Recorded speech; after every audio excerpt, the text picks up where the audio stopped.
Hier, j'ai rencontré, par le plus grand des hasards, on s'est retrouvés pour l'apéro, chez mon voisin, mon cher voisin Jean-Yves Merlet, avec Véronique Besse, qui est une députée remarquable, indépendante d'esprit. On s'est retrouvés avec des agriculteurs, des jeunes, tous à la tête d'une exploitation dans le coin, juste à côté de chez moi. Et en fait, j'y repensais en écoutant tout à l'heure Gabriel Attal, dont je repensais à ce qu'ils m'ont dit. Premièrement, je leur ai dit le temps de travail. Alors, le temps de travail, 10 heures par jour, pendant 7 jours, pas de dimanche, pas de vacances. Deuxièmement, qu'est-ce qu'il leur reste à la fin du mois? Ils parlent comme ça, hein. Ils ne parlent pas de salaire. 700 euros, 750 euros, il y en a un qui a 400 hectares, il dit, moi, 1000 euros. Il a presque honte. Ensuite, ils ont arrêté au péage des herbiers des camions frigorifiques. Ils les ont ouverts. Et ils ont découvert, tenez-vous bien, aux herbiers, dans l'ouest, près de l'océan Atlantique, ils ont découvert des cargaisons de poulets ukrainiens. J'attendais qu'il en parle, M. Attal. Pas un mot.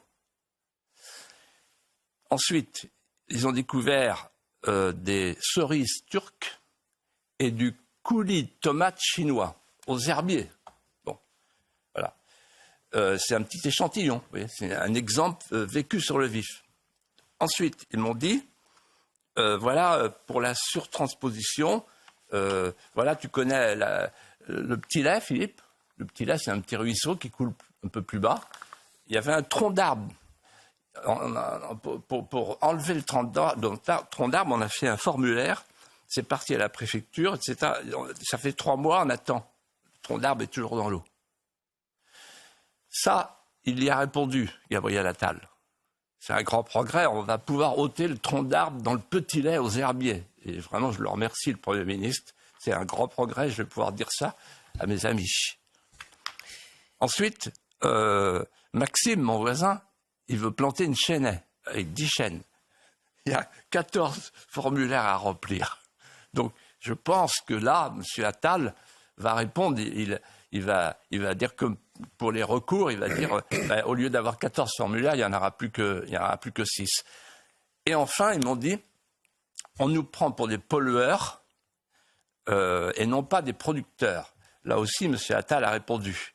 Mais ce sur quoi ils ont insisté, c'est la différence entre les ministres franciliens urbains qui ne connaissent pas la terre et eux, ce qu'est la terre pour eux.